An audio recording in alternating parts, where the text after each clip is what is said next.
Chunk One. En ma famille n'était pas musicienne. Mes parents appartenaient à une génération plus âgée que les enfants de mon âge. Don McLean a écrit la chanson la plus aimée de l'histoire américaine. American Pie a fait de lui une légende et lui a rapporté des millions. Pendant des décennies, les fans l'ont vu comme le doux chanteur folk qui a conquis leur cœur. Mais derrière les portes closes, sa famille vivait dans la terreur. Sa femme s'enfermait dans la salle de bain. Sa fille a développé de l'anxiété rien qu'en entendant son nom. En 2016, un appel au 911 à 2 heures du matin a tout changé.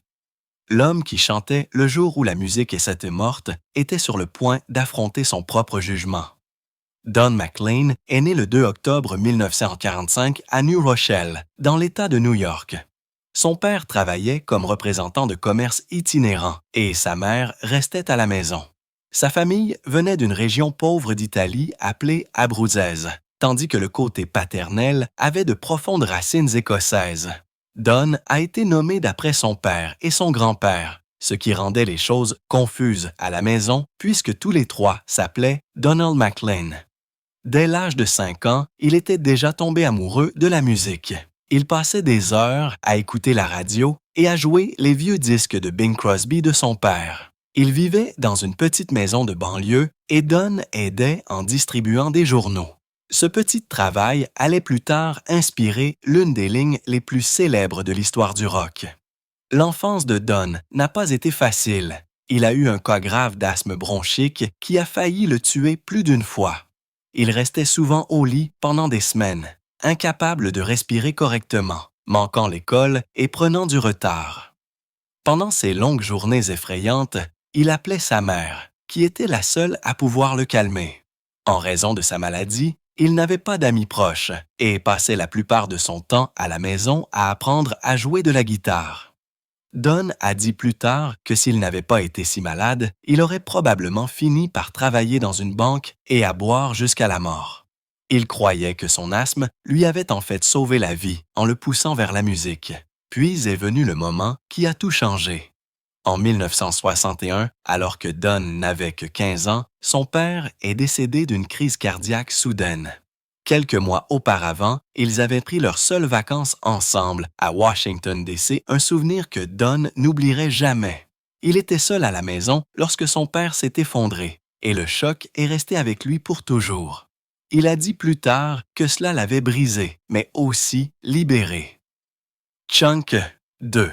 Son père n'avait jamais soutenu son rêve de devenir musicien. Il pensait que le monde du spectacle était indigne d'eux. À sa mort, Don n'a plus eu à craindre de le décevoir.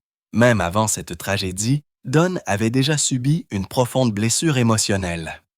Le 3 février 1959, alors qu'il n'avait que 13 ans, il se préparait à distribuer ses journaux lorsqu'il a vu le titre annonçant que Buddy Holly, Ritchie Valens et The Big Bopper étaient morts dans un accident d'avion. Il était abasourdi. Il a dit que cela l'avait frappé comme un coup de poing dans la poitrine.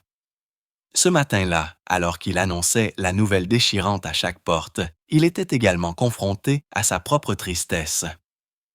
Ce moment s'est gravé dans sa mémoire et est devenu un élément clé de la chanson qui l'a rendu célèbre.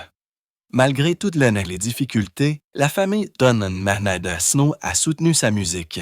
Sa sœur a payé des cours de chant même lorsqu'il pouvait à peine se le permettre. À 16 ans, il a acheté sa première guitare dans un magasin local appelé The House of Music. Ce magasin est apparu plus tard dans les paroles d'American Pie sous le nom de Sacred Store. Sa formation l'a aidé à développer un contrôle incroyable de sa respiration, qu'il a utilisé dans des chansons comme Crying. Don était également audacieux. Il a cherché des chanteurs folk célèbres dans l'annuaire téléphonique et les a appelés à froid. C'est ainsi qu'il a rencontré Eric Darling de The Weavers, qui l'a ensuite accueilli dans son appartement new-yorkais. En 1963, à seulement 18 ans, Don a abandonné l'université de Villanova après seulement 4 mois. Sa famille était choquée, mais il avait rencontré Pete Seeger, le célèbre chanteur folk, et cela a tout changé. Don a travaillé avec la famille Seeger pendant des années, en particulier pendant les campagnes sur le fleuve Hudson. En 1969, il a rejoint Pete lors d'un voyage sur le fleuve pour sensibiliser à la pollution. Ce voyage en bateau a donné à Don sa première véritable exposition, et certaines des chansons qu'il a écrites au cours de ce voyage se sont retrouvées dans son premier album. Cet album, intitulé Tapestry, a été enregistré entre 1969 et 1960 à Berkeley, en Californie. Pendant qu'il chantait à l'intérieur, des émeutes étudiantes se produisaient à l'extérieur. L'album a été rejeté par 72 labels avant de finalement sortir en octobre 1970. Il comprenait des chansons aujourd'hui classiques comme And I Love You So, mais il ne s'est pas bien vendu au début. Le label qu'il a sorti, Media Arts, était minuscule et en difficulté, mais les stations de radio FM ont commencé à le diffuser. Et lentement, Don est devenu une star underground, en particulier parmi les étudiants. Au même moment, Don se produisait dans de petites mais emblématiques salles de folk comme The Bitter End, Café Lena, The Main Point et le Gaslight Café. C'étaient des endroits où les légendes jouaient et Don a commencé à y bâtir sa réputation. Chunk 3. Pour gagner de l'argent, il a géré la succession de Pete Seeger, ce qui lui a assuré un revenu stable et l'a aidé à établir de solides relations dans l'industrie. Pendant plus de 6 ans, il s'est produit aux côtés de gens comme Bob Dylan et a perfectionné son style de narration acoustique. Mais peu importe ses progrès, la douleur de son passé était toujours proche. Son asthme et la mort de son père ont profondément façonné sa façon d'écrire des chansons. Il a dit à plusieurs reprises que la perte de son père, alors qu'il n'avait que 15 ans, l'avait déchiré, mais lui avait aussi donné la liberté de suivre la musique. Cette émotion brute s'est déversée dans des chansons comme Magdalene Lane, où ses paroles sont devenues une sorte de thérapie. En 1970, les choses ont commencé à s'améliorer. United Artists Records a racheté Media Arts et a signé Don, lui offrant une plateforme beaucoup plus importante. La même année, il avait refusé une bourse d'études à la Columbia Business School. C'était un pari, mais maintenant il portait ses fruits. United Artists a réédité Tapestry en 1971 et il a finalement figuré dans les charts, atteignant le numéro 111 aux États-Unis et le top 15 au Royaume-Uni. Plus important encore, Don avait déjà écrit sa prochaine chanson, celle qui allait tout changer. Don avait passé 2 années complètes à travailler sur American Pie avant de finalement l'enregistrer en 1971. Elle durait 8 minutes et 32 secondes. Le producteur Ed Freeman pensait qu'elle ne serait jamais diffusée à la radio. Le coût de l'enregistrement était de 7 000 $, ce qui était beaucoup pour de la musique folk. Le piano utilisé pour l'intro était un piano à queue Steinway d'une valeur supérieure au revenu annuel de Don. Au début, les stations ont refusé de la diffuser, mais lorsque WMCA à New York a tenté le coup, 3000 personnes ont appelé dans l'heure qui a suivi pour demander à l'écouter à nouveau. La chanson a atteint la première place le 15 janvier 1972 et y est restée pendant 4 semaines. Elle s'est vendue à 1,22 million d'exemplaires le premier mois et à plus de 3 millions en mars. McLean a gagné 2,3 millions de dollars de royalties cette année-là seulement. Rolling Stone a reçu plus de 5000 lettres de lecteurs essayant de décoder les paroles. En 6 mois, 47 reprises avaient déjà été publiées, dont certaines en français, en allemand et en japonais. Son premier grand concert après la sortie a eu lieu au Hollywood Bowl le 18 mars 1972. Les 17 500 places ont été vendues en seulement 3 heures. Les revendeurs demandaient 50 $ pour des billets qui coûtaient initialement aussi peu que 350 $. Pendant le spectacle, la foule a chanté si fort que Don a arrêté de jouer et les a laissés terminer le couplet. C'est devenu son geste signature. Il a donné 89 spectacles cette année-là dans 47 villes et a gagné 1,8 million de $. À Woodstock 72, plus de 200 000 personnes se sont présentées juste pour écouter American Pie. Chunk 4. L'album comprenait également Vincent, une chanson sur le peintre Vincent Van Gogh. Don l'a écrite en 45 minutes, en étant assis dans un café en face du Museum of Modern Art. Les DJ de la radio pensaient qu'elle était trop étrange pour être diffusée, mais les fans n'arrêtaient pas d'appeler. Elle a atteint la 12e place aux États-Unis et la première place au Royaume-Uni. Cette année-là seulement, McLean a gagné 4,7 millions de dollars. Sa vie a changé presque du jour au lendemain. Il a acheté un manoir victorien de 180 000 dollars avec 15 pièces et 5 acres de terrain. C'était un grand pas en avant par rapport à l'appartement à 75 dollars par mois dans lequel il vivait auparavant. Mais l'argent n'a pas fait disparaître la douleur. Il a écrit American Pie tout en pleurant la mort de son père, des suites d'un cancer. Cette phrase sur le jour où la musique est morte ne concernait pas seulement Buddy Holly. Il s'agissait du jour où sa propre enfance s'est terminée. En 1973, il a fait don de 50 000 dollars à la recherche sur le cancer. En 2015, les paroles manuscrites originales d'American Pie ont été vendues pour 1,2 million de dollars. Malgré son succès, il a lutté contre la dépression et a dépensé 30 000 dollars en thérapie entre 1973 et 1975. Après l'énorme succès d'American Pie en 1971, Don McLean aurait pu simplement rester dans ce moment pour toujours. Mais en 1972, il a sorti une nouvelle chanson appelée Dreidel et elle a dérouté beaucoup de gens. Ce n'était pas seulement un air amusant sur une toupie. Le rythme copiait en fait la façon dont une toupie tourne. Rapide au début, puis lent, puis rapide à nouveau, et enfin s'arrêtant. C'était si intelligent que beaucoup ont pensé que McLean devait être juif, mais il ne l'était pas. La chanson a tout de même atteint la 21e place du classement Billboard. Ce même album contenait également une chanson appelée If We Try, qui a ensuite été reprise par Olivia Newton-John. Il était clair que McLean n'était pas un artiste à succès unique, mais au lieu de rester prudent, il a commencé à prendre des risques. En 1973, il a écrit une chanson appelée The Pride Parade. Elle était en colère et brute, dénonçant l'industrie musicale pour s'être vendue. Il était déjà fatigué de la célébrité. Pendant cette période, il s'est produit à travers l'Europe et les États-Unis. L'une de ses performances en 1971 a inspiré une chanson qui est devenue un succès mondial, mais pas par lui. Lorsque Laurie Lieberman a entendu Don chanter Empty Chairs au Troubadour à Los Angeles, elle a noté ses sentiments, qui se sont finalement transformés en Killing Me Softly. Chunk Sanks. Don a dit plus tard qu'il était stupéfait que sa performance silencieuse puisse mener à une chanson aussi puissante. En 1974, il a fait un album appelé Homeless Brother et a dépensé près de 500 000 dollars pour le produire.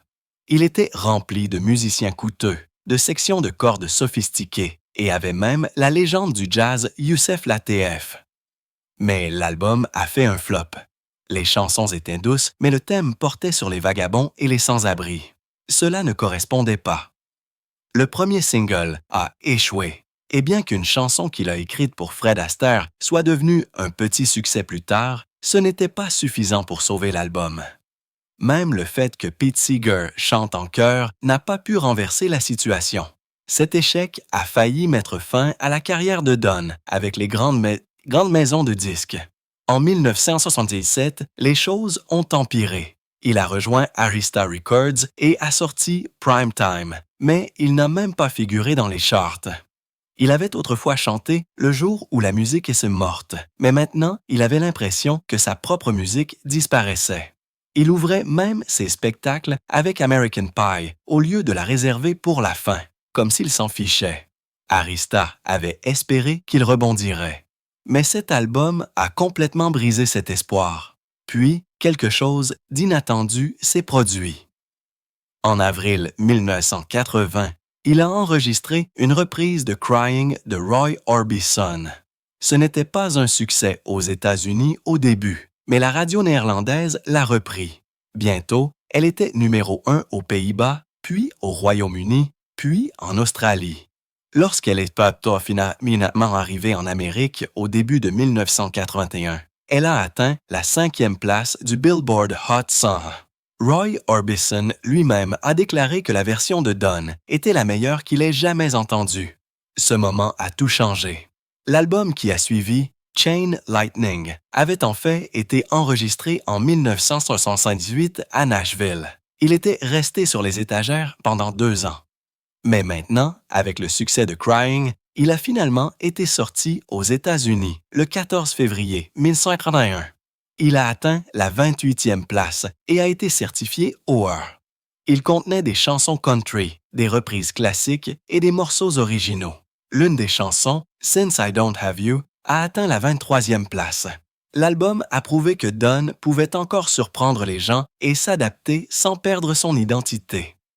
Chunk 6. Après cela, les choses ont ralenti à nouveau. Il a fait une pause de 5 ans dans l'enregistrement. Puis, en 1988, il est revenu avec Love Tracks sur Capitol Records. Il essayait de percer sur la scène de la musique country. Sa chanson You Can't Blame the Train a atteint la 49e place des charts country et la suivante a atteint la 65e place. Mais les critiques ont dit que l'album sonnait trop lisse, trop comme Nashville dans les années 1980. Pourtant, cela a montré que Dawn était prêt à essayer de nouvelles choses et ne se souciait pas de rester dans une case. Au début des années 1980, il a également commencé à faire des bandes originales de films. En 1982, il a enregistré le thème d'un film d'animation intitulé The Flight of Dragon. Il n'a jamais fait l'objet d'une sortie complète de la bande originale, mais les fans s'en souviennent encore. À cette époque, Dawn a également beaucoup tourné en Europe et en Australie. Ses spectacles continuaient de se vendre et les fans aimaient à la fois ses anciennes et ses nouvelles chansons. Même si l'industrie musicale a changé, Dawn a trouvé des moyens de rester pertinent. À la fin des années 1980, les ventes de sa carrière avaient dépassé les 40 millions de disques dans le monde. American Pie à elle seule s'est vendue à plus de 2 millions d'exemplaires aux États-Unis. Il a eu des albums d'or et de platine dans plusieurs pays, mais tout n'était pas rose. Il s'est engagé dans de longues batailles juridiques avec MCA Records au sujet des royalties. Les procès impliquaient près de 500 000 $ de revenus impayés. Dawn n'était pas le seul à se défendre. De nombreux artistes rencontraient des problèmes similaires dans les années 1980. Même si les procès étaient assez stressants, sa musique rapportait toujours de l'argent grâce à la radio, à la télévision et aux licences internationales. En 2003, quelque chose d'étrange s'est produit. Le 22 novembre, Dawn a reçu une lettre l'informant qu'il avait été accepté au Songwriters Hall of Fame. C'était exactement 40 ans après l'assassinat du président John F. Kennedy. Un événement qui a incité Dawn à abandonner l'université et à suivre une voie musicale. Cette nouvelle l'a fait pleurer. À ce moment-là, American Pie avait déjà été élue 5e meilleure chanson du 20e siècle. Le timing semblait être le destin, mais tout n'a pas été un succès. Chunk 7. En 1980, il a sorti un album intitulé Headroom, qui a complètement échoué. Il n'a figuré dans aucun classement. Des chansons comme 1967 se concentraient sur le passé. Mais à ce moment-là, la musique changeait rapidement. Des groupes comme Nirvana et Pearl Jam prenaient le relais. Les ballades douces et émotionnelles de Dawn ne correspondaient plus. L'échec de l'album a été si important qu'il a dû tout repenser. Puis, en 2003, il a choqué tout le monde avec un album pour enfants. Il s'appelait You've Got to Share et il contenait 17 chansons pour enfants, y compris des standards folk et du nouveau matériel. Il l'a enregistré avec ses propres enfants, Jackie et Wyatt. Étonnamment, il a été nominé pour un Grammy. Cette nomination a prouvé qu'il pouvait encore émouvoir les gens, même dans des genres totalement différents. En 2021, il a reçu une étoile sur le Hollywood Walk of Fame. C'était la 200e étoile placée juste devant le restaurant P-Hole. Ce n'était pas un hasard. Cela a été fait exprès en hommage à American Pie. La cérémonie a eu lieu lors du 50e anniversaire de cette chanson. Weird Al Yankovic a même pris la parole lors de l'événement.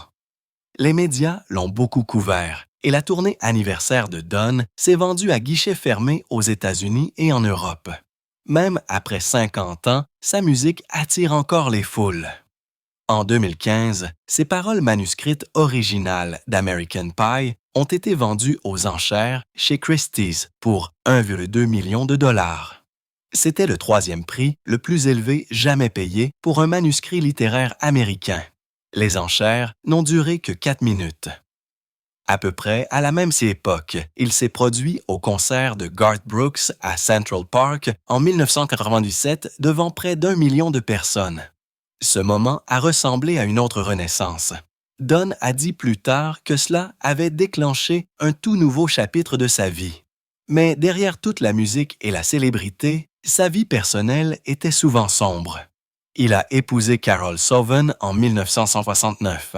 Ils ont divorcé en 1972, la même année où il a atteint le sommet de sa gloire.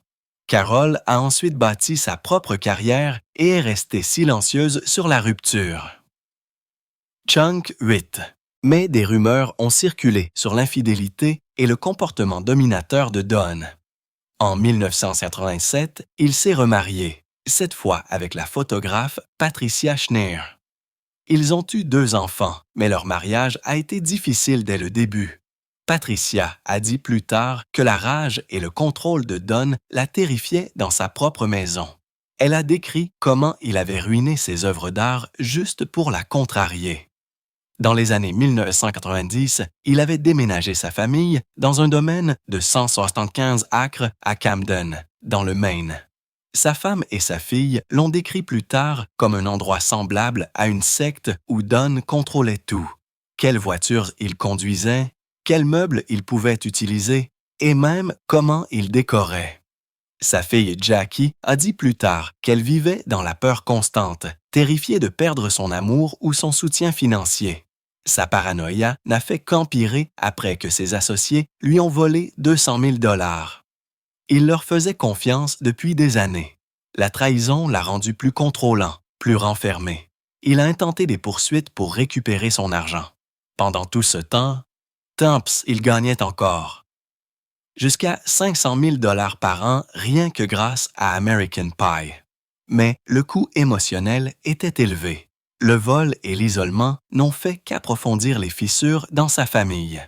Il était un peu après 2 heures du matin, le 18 janvier 2016, lorsqu'un appel au 911 est arrivé du domicile de Don McLean à Camden, dans le Maine. Il avait 70 ans. Sa femme, Patricia, s'était enfermée dans la salle de bain, terrifiée. Elle a dit à la répartitrice qu'il l'avait clouée au sol pendant des heures, l'avait frappée, lui avait crié dessus et ne la laissait pas partir. Lorsque la police est arrivée à leur domicile de Hope Road, elle a constaté des ecchymoses sur son corps. McLean a été arrêté sans résistance et emmené à la prison du comté de Knox. Il a été libéré peu après moyennant une caution non garantie de 10 000 $. Au lever du soleil, l'histoire avait déjà commencé à se répandre et l'homme derrière American Pie n'était plus une icône aimée. Il était désormais un suspect dans une affaire qui allait tout changer. Dans les jours qui ont suivi, il est devenu clair qu'il ne s'agissait pas d'un simple malentendu. McLean a été accusé de 6 crimes. La liste comprenait des voies de fait conjugal, des menaces criminelles, des méfaits criminels, une séquestration criminelle, une terrorisation et une tentative d'empêcher quelqu'un de signaler un crime. Chacun d'entre eux comportait de graves conséquences. Les voies de fait conjugal les plus graves auraient pu le mettre en prison pendant 1 an. Au début, McLean a plaidé non coupable. Chunk 9. Son avocat a affirmé qu'il n'avait rien fait de mal, mais en juillet 2016, il a conclu un accord. Il a plaidé coupable à 4 chefs d'accusation. 2 autres ont été abandonnés. C'était une stratégie pour éviter la prison. Il a accepté de payer des amendes, de se soumettre à une évaluation de sa santé mentale, d'assister à des séances de conseil, de se tenir éloigné de Patricia et de ne pas avoir d'ennui pendant 1 an. S'il respectait toutes les conditions, la charge la plus grave, celle de voie de fait conjugal, serait abandonnée. Et c'est exactement ce qui s'est passé. En juillet 2017, il avait payé 3 600 $ d'amende, dont 1 000 $ par chef d'accusation restant et les frais de justice. Son avocat a revendiqué la victoire, mais les dégâts étaient déjà faits. Patricia n'est pas restée silencieuse. 2 mois après l'arrestation, elle a demandé le divorce, mettant fin à leur mariage de 30 ans. Dans les documents judiciaires, elle a déclaré que les abus n'étaient pas nouveaux. Elle a décrit la première décennie de leur mariage comme terrifiante. Elle a dit que McLean lui avait adressé des insultes, y compris des insultes antisémites comme « et eux ». Elle a dit qu'il lui avait crié le mot « ancé » et lui avait fait sentir qu'elle ne valait rien. McLean a tout nié. Il est allé en ligne et a dit qu'il avait aimé sa femme juive pendant près de 30 ans et qu'il était fier d'avoir 2 enfants juifs. Il a souligné sa chanson « Jérusalem », ses visites en Israël et a dit que les accusations étaient des mensonges. Mais les détails qu'elle a donnés ont dressé un tableau très différent. Les réactions négatives ont été rapides. Des concerts ont été annulés. En mars 2016, des étudiants du Massachusetts ont fait retirer son spectacle. En juillet, après sa négociation de plaidoyer, il a perdu une place d'ouverture pour Willie Nelson lors d'un grand concert dans l'Idaho. Toute sa tournée en Australie a été reportée. Les promoteurs ne voulaient pas de problème. Don McLean, autrefois connu pour une image saine, était désormais considéré comme un homme violent. La perte de revenus était énorme, mais la perte de réputation était pire. Pourtant, McLean a continué à qualifier toute l'affaire de querelle. Ce mot « querelle » n'a cessé de le hanter. En 2019, l'UCLA a annoncé qu'elle lui décernait le prix George et Ira Gershwin. 3 jours plus tard, ils l'ont retiré. McLean a craqué. Chunk 10. Sur Facebook, il les a traités d'idiots et a exigé des excuses. Il a dit qu'il n'avait jamais agressé personne et a affirmé qu'il était traité injustement. Son agent de publicité a dit que c'était humiliant. Mais plus il essayait de nier et de minimiser ce qui s'était passé, moins les gens le croyaient. Puis est venu le coup le plus dur de tous. En juin 2021, la fille de Don McLean, Jackie, a donné une entrevue déchirante à Rolling Stone. Elle avait 31 ans. Elle a dit que son enfance avait été remplie de peur. Même les plus petites choses, comme déplacer quelque chose dans la maison, pouvaient tout de se le déclencher. Elle a décrit des rages de plusieurs heures. Toute la maison vivait dans la panique. Elle a dit que même le fait d'entendre son nom maintenant faisait claquer ses dents. Jackie, elle-même musicienne, a dit qu'elle souffrait de SSPT. Son album, Another Life, était rempli de paroles sur la douleur qu'il avait causée. Jackie avait des preuves. Elle a remis au magazine des courriels et des enregistrements. Dans l'un d'eux, McLean a menacé de ruiner sa vie. Dans d'autres, il agissait comme s'il était une sorte de dieu exigeant un contrôle total. Elle a dit qu'elle avait l'impression que c'était une secte. Une personne régnait sur tout et tout le monde devait obéir ou souffrir. Elle a développé un TOC, de l'anxiété et de la dépression. Elle a mis en place des rituels juste pour se sentir en sécurité. McLean n'a pas essayé de nier ce qu'elle a dit. Il l'a punie à la place. En septembre 2021, il l'a coupée. Plus de soutien, plus d'héritage. Il a dit au Daily Mail qu'elle avait été déshéritée. Elle a perdu un fonds en fiducie de 3 millions de dollars. Il a également cessé de lui verser les 30 000 à 50 000 $ par année qu'il lui envoyait. Il a admis qu'il l'avait averti en premier. Chunk 11. Il a dit qu'elle avait rendu l'affaire publique pour promouvoir son album et l'a qualifiée d'ingrate. Il a dit qu'il avait toujours subvenu à ses besoins et à ceux de son mari. Il a affirmé que la vraie victime, c'était lui. Patricia a soutenu Jackie. Elle a dit que les abus que Jackie décrivait lui étaient trop familiers. Elle a dit que le contrôle, la rage, la manipulation, c'était la même chose qu'elle avait vécue. Elle était d'accord avec Jackie pour dire qu'elle avait l'impression d'avoir subi un lavage de cerveau. Elle a dit que McLean tordait tellement la vérité qu'il devenait difficile de savoir ce qui était réel.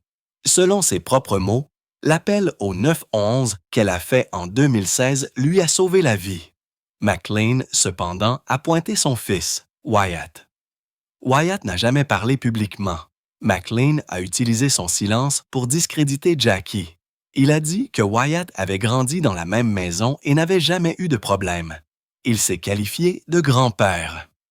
Des rapports ont suggéré que Wyatt avait peut-être subi le même contrôle, mais avait choisi de rester silencieux.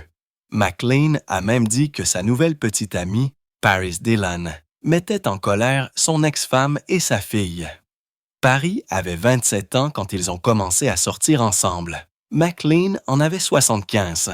Leur différence d'âge de 48 ans a choqué le public, mais il s'en fichait. Il l'a qualifié de plus grande pin-up d'Amérique et a dit qu'il était heureux. En mai 2019, l'image publique de McLean a subi un autre coup dur. l'UCLA a retiré son prix pour l'ensemble de sa carrière en raison de sa condamnation passée. Il a répondu par un autre message de colère sur Facebook, qualifiant cette décision de faisant partie d'une ère sombre d'accusations. Il a dit qu'il était innocent, mais plus personne ne le croyait. Son plaidoyer de culpabilité de 2016 et son amende de $3 660 étaient des faits qu'il ne pouvait pas effacer. En 2022, après la fusillade scolaire d'Uvalde, McLean a annulé sa prestation à la convention de la NRA. Cela a surpris les gens. Cela a montré une certaine sensibilité, mais cela contrastait également avec ses opinions conservatrices habituelles. En août 2024, il a de nouveau fait les manchettes en disant que sa chanson American Pie prédisait le mouvement woke d'aujourd'hui. Il a dit que les jeunes ne savaient même pas pourquoi ils étaient en colère. La réaction a été instantanée. Malgré tout, Don McLean continue de se produire. Jesus Hunk 12. Il a 69 ans maintenant. Il gagne encore entre 300 000 et 500 000 $ chaque année grâce aux royalties d'American Pie. Sa valeur nette est d'environ 50 millions de dollars. Il facture 40 $ pour les autographes.